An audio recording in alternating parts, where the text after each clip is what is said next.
Kalau kita bicara soal GDP itu malah sebenarnya ada dikenal istilah kutukan Olimpiade.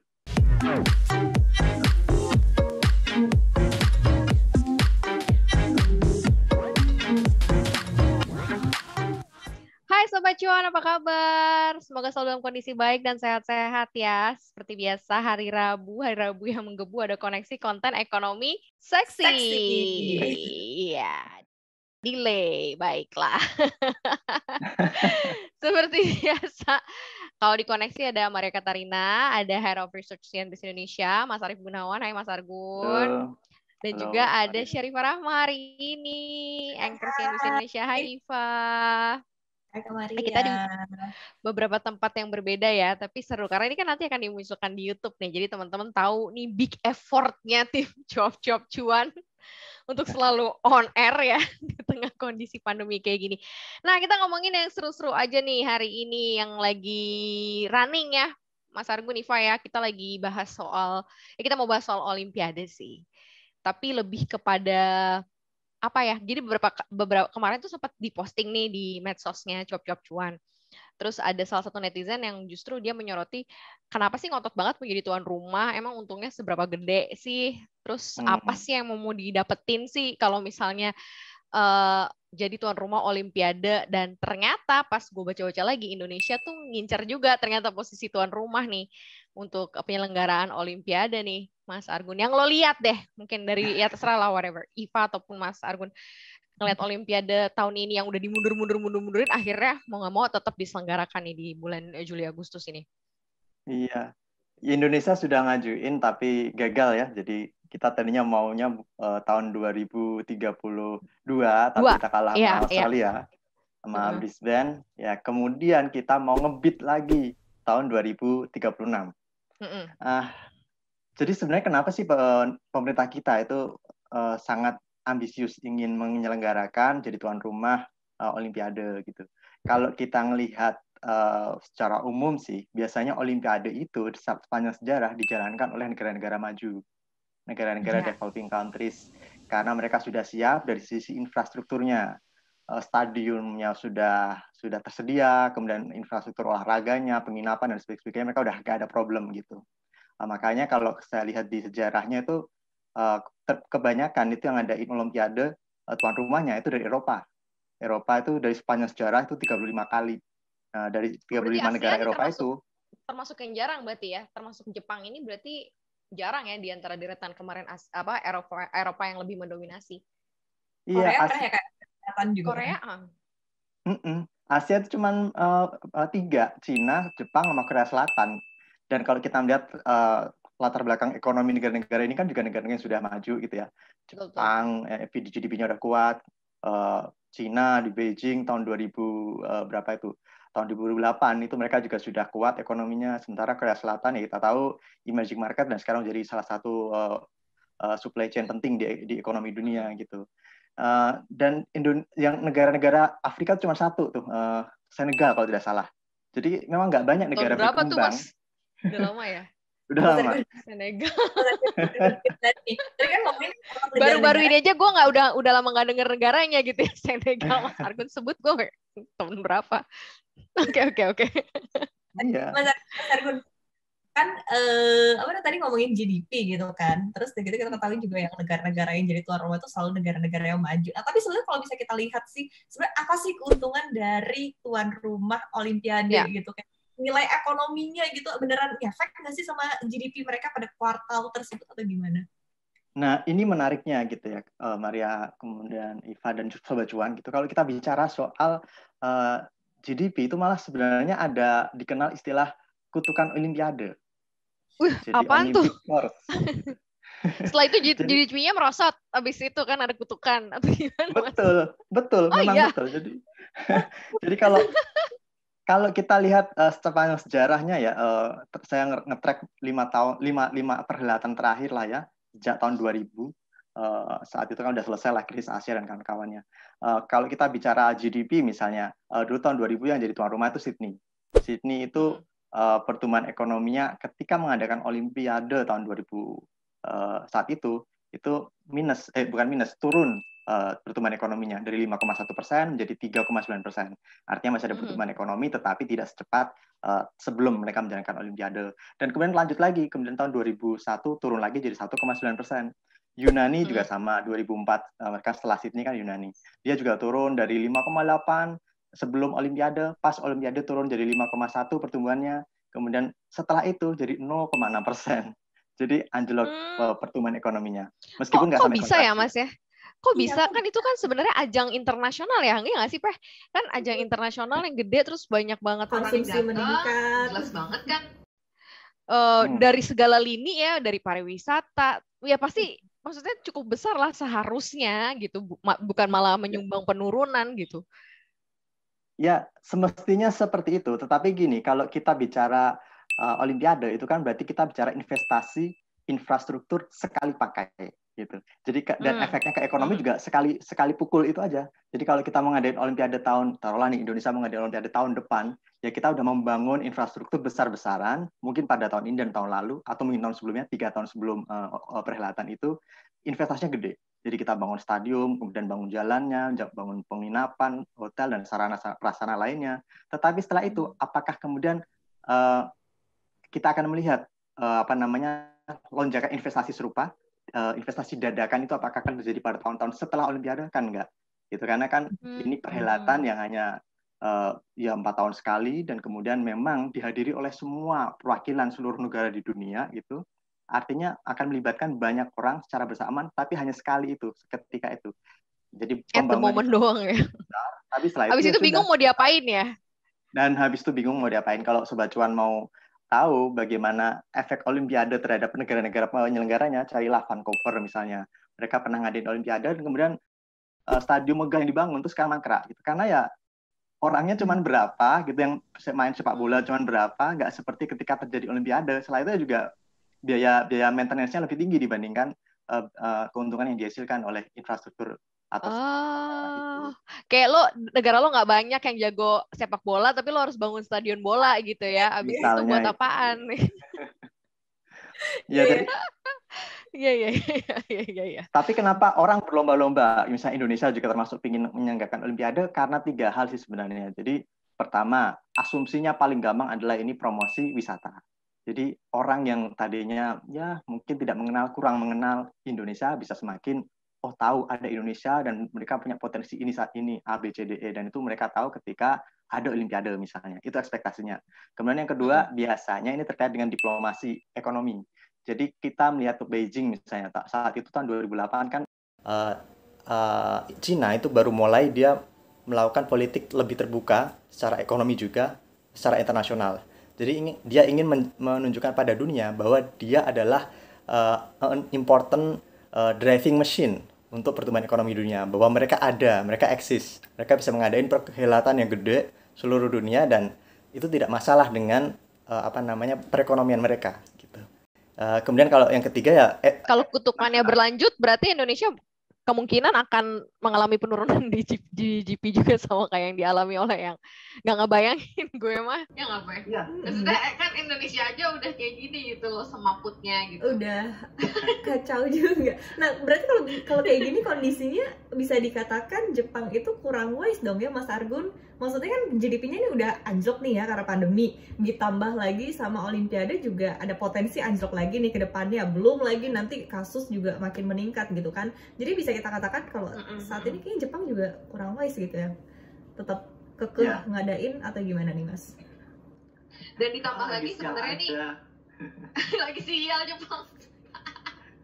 Soalnya masalahnya ada beberapa artikel-artikel yang keluar juga Olimpiade Tokyo ternyata juga menghabiskan dana yang cukup fantastis. Ini cukup besar ternyata. Ya, betul. Memang Jepang ini bisa dibilang kalau bisa katakan memang lagi sial aja. Karena kan kalau kita bidding ikut Olimpiade tahun 2036, biddingnya baru sekarang gitu. Alias berapa? 10-an tahun sebelumnya. Biddingnya Jepang juga 10 tahun sebelum ini, tahun 2010-an itu mereka udah bidding. Mereka nggak akan tahu pada 2020 akan terjadi apa kan gitu. Nah, inilah yang membuat mereka sudah jadi tuan rumah, udah investasi, tiba-tiba ada pandemi, pertumbuhan ekonominya tertekan, Dan ya kalau kita bicara soal potensi ekonomi dari turisme tadi itu atau kunjungan wisatawan atau kunjungan orang asing, ya kelihatannya kok tidak seperti sebelum-sebelumnya, Olimpiade sebelumnya. Ya karena kita tahu pandemi, pembatasan dan lain-lain. Mungkin yang akan menjadi keuntungan Jepang saat ini adalah tingginya siaran, relaynya, streamingnya. Kalau tadi saya baca di CNBC itu kan NBC menyatakan streamingnya tinggi banget nih di Jepang. Jadi ada 735 juta menit streaming di siaran mereka untuk nonton pertandingan di Olimpiade. Dan pemirsa dari rumah ya juga tinggi 19,8 juta kalau menurut laporannya NBC itu. Jadi memang keuntungannya buat Jepang tidak dari pariwisata, melainkan mungkin dari royalti misalnya atau dari kerjasama dengan pihak ketiga untuk menyiarkan pertandingan-pertandingan di Olimpiade tersebut. Gitu. Sobat Cuan kan nggak bisa ngelihat pertandingan ini kan langsung live di mana kan emang sebenarnya berbayar gitu. Berarti berpotensi menggeser ya ke ekonomi digital ya, yang kembali diuntungkan ya sekarang ya. Dan kalau Indonesia mau jadi host, mungkin kita perlu melihat kasusnya Brazil. Gitu mungkin kita ada kesamaan kasus lah ya dengan Brazil. Kalau Brazil kan dia emerging market juga BRIC ya kan. Indonesia juga sempat masuk ke BRIC juga. Brazil, Rusia, India, kemudian China gitu kan. Negara-negara yang dipotensi dinilai akan menjadi penggerak ekonomi baru di dunia. Nah, Indonesia mungkin bisa meniru Brazil kalau dia tahun 2016 itu kan mengadakan Olimpiade juga. Dan memang pertumbuhan ekonominya saat itu kebetulan sebelum Olimpiade lagi tertekan gitu. Saat itu kan 2016 itu kita masih tahap pemulihan lah dari taper tantrum tahun 2013. Ya 3 tahun efeknya masih ada gitu. Nah, Brazil saat itu pertumbuhan ekonominya tahun 2014 itu hanya 0,5%, kecil. Tetapi ya kemudian minus ketika mereka mengadakan Olimpiade menjadi 3,5%. Artinya tidak tumbuh tapi drop, minus. Jadi nggak ada pertumbuhan bahkan berkurang. Kemudian minus lagi ketika Olimpiade berjalan pada tahun 2016 sebesar 3,3% minus ya. Tetapi setelah itu baru kemudian tumbuh 1,3%, 1,8%. Kenapa bisa seperti itu? Karena Brazil memang memanfaatkan Olimpiade itu untuk sarana negosiasi ekonomi. Jadi ketika ada ada pertemuan gitu kan dengan negara-negara internasional, mereka yang melakukan lobby-lobby, mereka membutuhkan pendanaan dan mereka menerbitkan ada namanya Olympic Bond saat itu. Dan memang biayanya besar, membebani defisit APBN mereka, tapi pada akhirnya mereka bisa menggunakan itu untuk melakukan semacam negosiasi investasi jangka panjang dan juga perdagangan gitu. Dan itu pada akhirnya berpotensi bermanfaat bagus untuk ekonomi mereka setelah Olimpiade. Intinya berarti tadi nebar jaring ya Mas Argun ya? Ya, betul. Jadi memang kemudian Olimpiade tidak menghasilkan keuntungan dari sisi penjualan tiket misalnya, tetapi mungkin sisi keuntungan yang sifatnya jangka panjang dan lebih intangible. Jadi itu menunjukkan pride sebuah negara ke seluruh dunia bahwa dia udah naik kelas. Artinya apa? Kalau udah mengadakan Olimpiade berarti udah tidak ada lagi isu dengan pendanaan, pembangunan infrastruktur, kayak gitu. Jadi itu yang menjadi semacam jualan brand sebuah negara. Dan Brazil berarti ini antara gengsi dan kalau sekarang nggak ngaruh lagi ya isu-isu mengatasi pandemi itu gimana gitu ya Mas ya? Iya.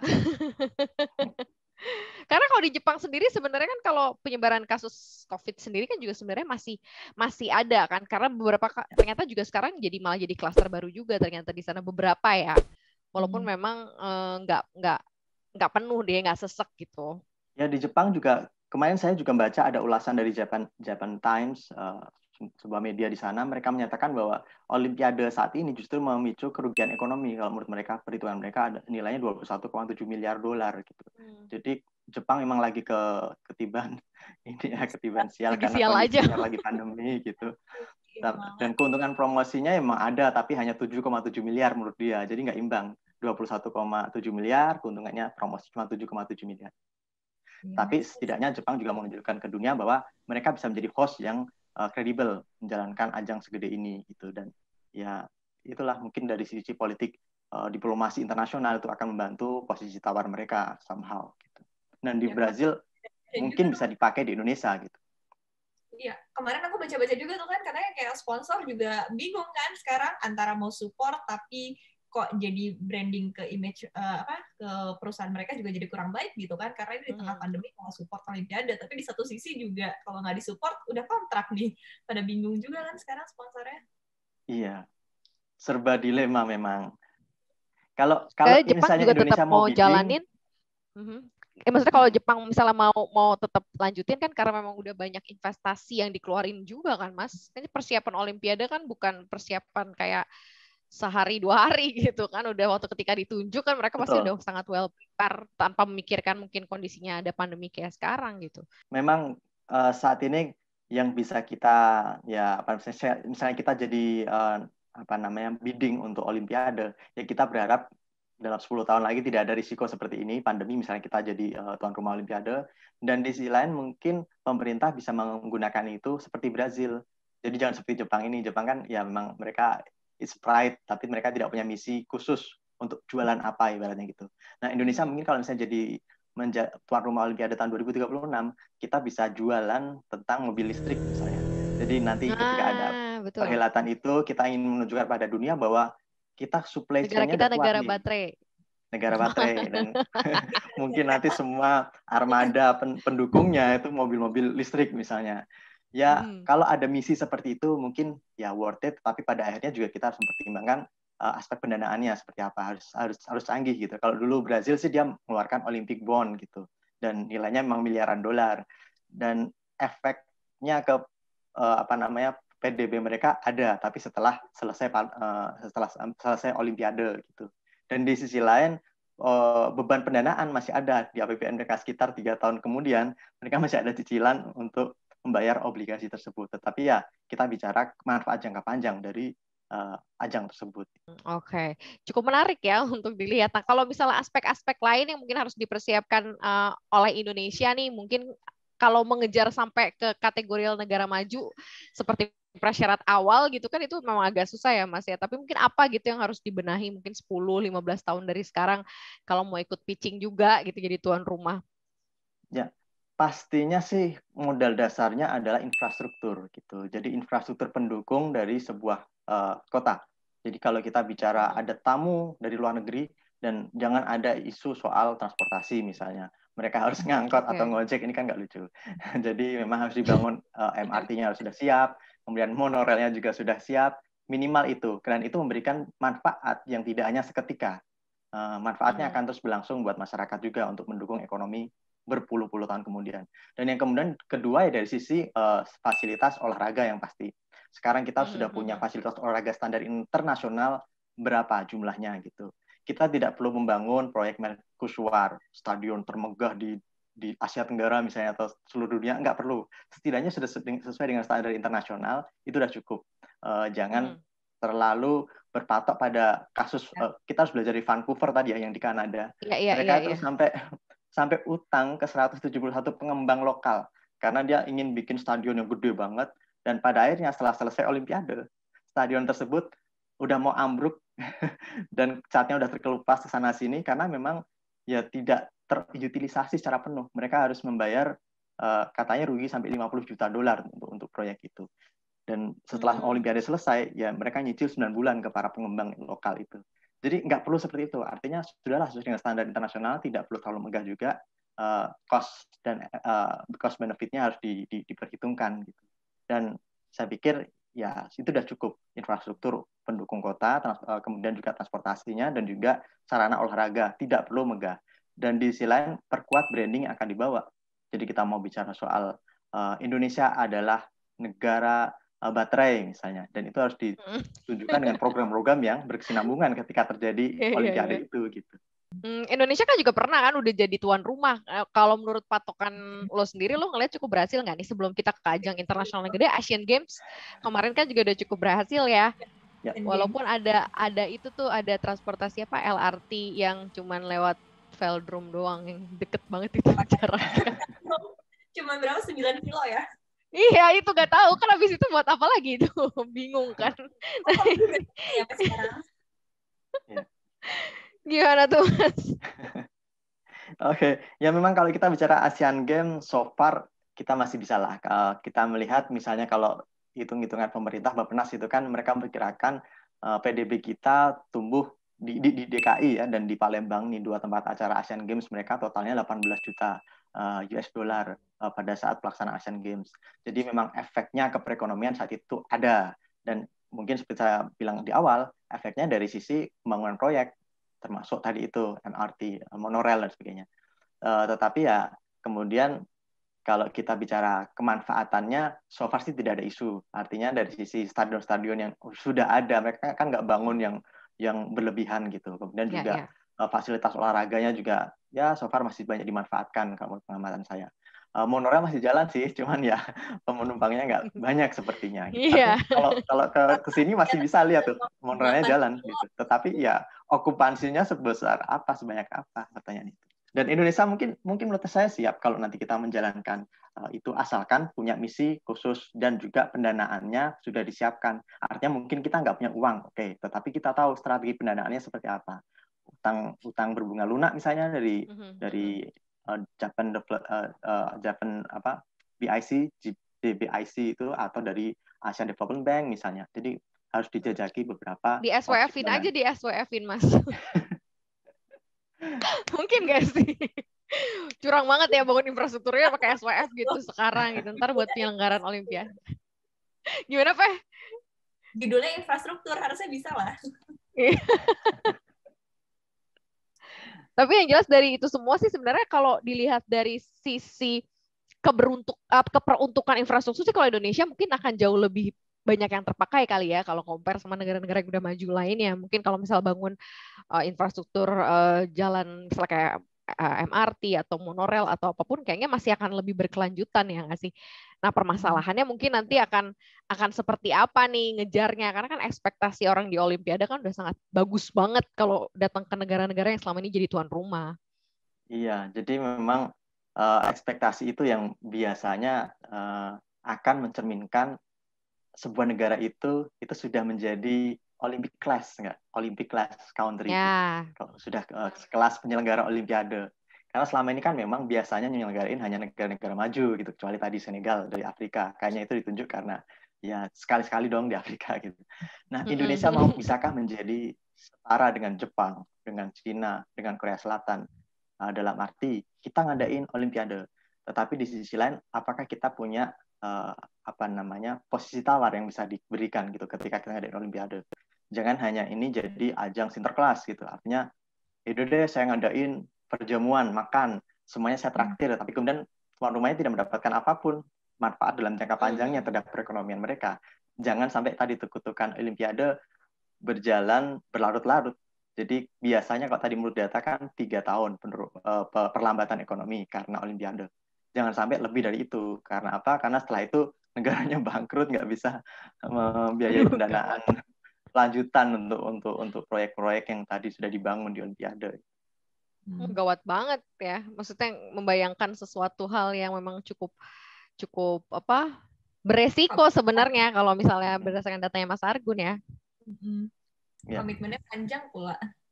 Iya. Iya, jadi acaranya udah kelar tapi utangnya masih jalan. Iya. Di bandar. Oke, itu kalau soal utang itu ada yang lebih parah itu Maria dan Sobat Cuan dan Iva. Jadi Olimpiade Montreal. Montreal. Olimpiade Montreal itu tahun 76. Mereka tuh dikabarkan utangnya tuh 1,6 miliar dolar untuk ngadain acara itu. Dan baru lunas tahun berapa? 2006. Artinya perlu 30 tahun untuk lunasi acara yang dijalankan tahun 76 tersebut. Jadi memang strategi pendanaannya seperti apa itu harus dipertimbangkan gitu, jangan sampai membebani. Itu kenapa itu kesalahan apa perhitungan kurs, beda kurs jangan-jangan udah makin meludak atau kayak gimana Mas? Ya memang saat itu Montreal memutuskan menarik utang, tapi utangnya mereka sengaja utang jangka panjang. Kalau biasanya utang jangka panjang kan cicilan per bulannya kalau kita bicara negara biasanya per tahun gitu, itu lebih murah. Tetapi ya jangkanya jauh panjang banget gitu. Nah, mungkin Montreal mengambil keputusan tersebut dan ya itu memang sempat jadi perbincangan. Maksudnya bagaimana mengadakan perhelatan yang dihadiri oleh negara lain dan tidak memberikan manfaat yang konkret dan berkesinambungan buat negara masyarakat setempat itu didanai dengan utang 30 tahun. Ya, memang ini akan kembali pada strategi pendanaan. Kalau misalnya nanti Indonesia memilih strategi serupa, pendanaannya 30 tahun atau 40 tahun untuk membangun proyek-proyek Olimpiade 2036 kalau jadi, ya itu harus dipertimbangkan. Proyek tersebut memiliki kemanfaatan umum nggak ke publik gitu. Kalau hanya membangun stadion megah tadi itu, tetapi tidak memiliki banyak utilitas atau manfaat ke publik, ya untuk apa? Cukup bangun stadion yang sifatnya yaitu tadi sesuai standar internasional. Atau boleh membangun dengan utang tadi yang bisa 30 tahun itu, tetapi untuk sarana infrastruktur yang vital buat masyarakat juga.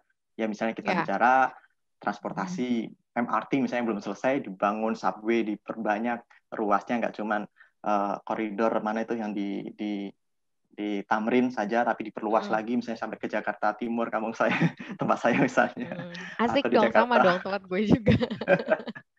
Ya, misalnya kayak gitu, atau sampai ke Jawa Barat misalnya, mungkin itu masih masuk akal. Yang penting ada kemanfaatan ke publik secara luas. Nggak cuma selesai setahun, tapi utangnya bertahun-tahun atau berpuluh tahun belum lunas juga. Intinya lebih ke sesuatu yang bisa berkelanjutan, yang sustainable, yang bisa berguna untuk banyak orang gitu kan, biar nggak foya-foya, tapi foya-foyanya nggak bisa dipakai lagi nih sama orang, kan jadinya rugi aja kan ya. Lebih ke situ ya. Foya-foya yang berfaedah lah ya. Tapi kalau dari segala macam hal yang terkait tadi kutukan Olimpiade, ada nggak sih side effect lain yang lebih positif gitu? Artinya dalam penyelenggaraan Olimpiade, setelah ini Jepang akan dipandang seperti apa gitu ya? Dan itulah mungkin yang diincar oleh negara-negara lain yang belum jadi tuan rumah Olimpiade nih, Mas Argun. Ya, mungkin harapannya adalah wisata gitu. Jadi kalau Brazil dulu, saya mengacu lagi ke Brazil karena itu bisa dibilang contoh yang gimana relatif sukses lah ya. Memang pertumbuhan ekonominya dia lagi minus, saat itu lagi tertekan karena di sana juga lagi ada krisis politik juga. Tapi kemudian Presiden Da Silva saat itu memutuskan Olimpiade akan dijalankan di Brazil. Karena dengan begitu dia bisa mendapatkan alternatif danaan baru, kepercayaan masyarakat internasional untuk raise bond dengan harga yang ya negotiable gitu, karena mereka jadi tuan rumah Olimpiade. Nah itu mereka lakukan dan membantu ekonomi Brasil untuk pulih dari tekanan akibat taper tantrum. Nah Indonesia bisa mendapatkan manfaat seperti Brasil saat itu. Mereka mendapatkan pemasukan wisata. Kalau catatan dari pemerintah Brasil itu nilainya mencapai 6,2 miliar dolar pada saat perhelatan Olimpiade berlangsung tahun 2016. Tapi ya kalau kita bicara PDB, sumbangannya saat itu memang sangat kecil.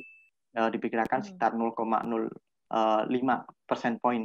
Jadi kalau misalnya nih pertumbuhan kita 5% dan ada tambahan seperti di Brazil tadi, kalau 0,05 berarti pertumbuhannya jadi 5,05%. Kecil sekali gitu. Tetapi setidaknya masih ada kemanfaatan gitu terhadap perekonomian. Bukan hanya menjalankan proyek yang sifatnya mercusuar, tapi malah berakhir jadi bumerang buat perekonomian kita, kayak di Montreal, kemudian di Vancouver tadi.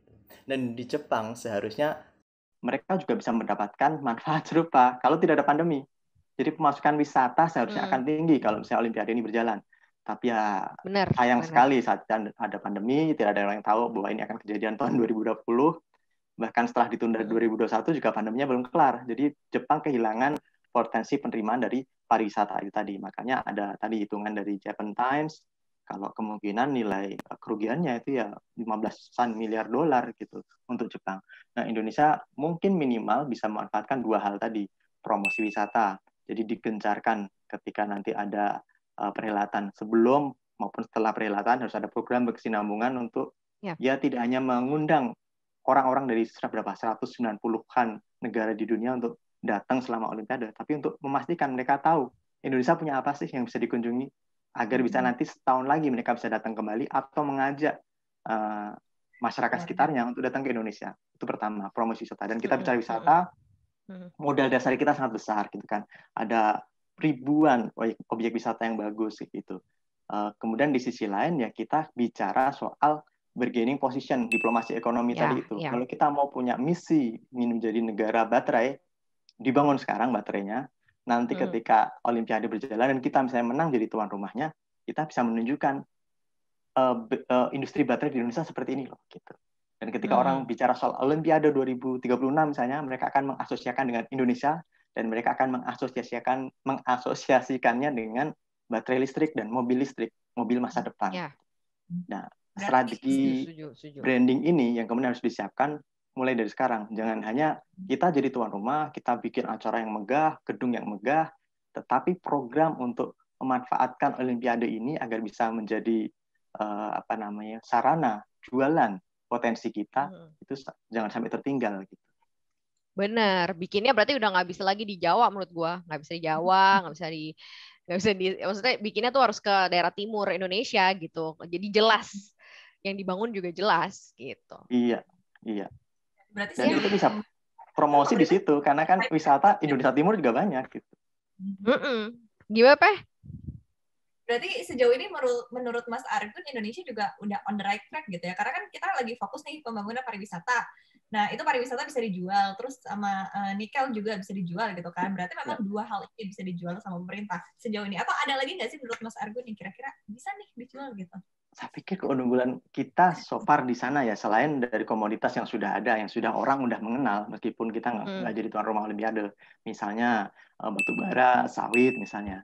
Atau begini, kita bisa menjadi contoh negara yang mengadakan Olimpiade dengan konsep green gitu. Sekarang kan kita bicara climate change, isunya di sana, renewable energy, kemudian energi hijau. Dan Indonesia bisa menjadi salah satu pelopor di sana. Tetapi perlu diingat bahwa yang kita kejar harusnya bukan zero carbon. Zero carbon itu artinya kita tidak melakukan aktivitas yang menghasilkan emisi gas. Karena nggak mungkin semua aktivitas kita sekarang pakai karbon dioksida, emisi CO2 pasti ada gitu. Tetapi yang bisa dilakukan adalah menunjukkan bahwa kita bisa menciptakan net zero emission. Artinya meskipun kita menimbulkan emisi, tetapi kita juga bikin program yang menyerap emisi tersebut. Misalnya apa? Reboisasi, atau program penghijauan hutan kembali, atau kita menunjukkan kepada dunia bahwa Indonesia ini leading dari sisi penggunaan batu bara, tetapi batu bara yang bersih. Gitu. Jadi selama ini kan batu bara identiknya dengan energi yang kotor. Nah, Indonesia bisa menunjukkan ke dunia pada saat Olimpiade misalnya bahwa perhelatan ini itu energinya berasal dari misalnya kita udah punya solar power, renewable energy, tapi di sisi lain juga kita pakai batu bara, tapi bukan hanya batu bara biasa yang kotor, batu bara yang bersih dan seperti batu bara ramah lingkungan gitu ya.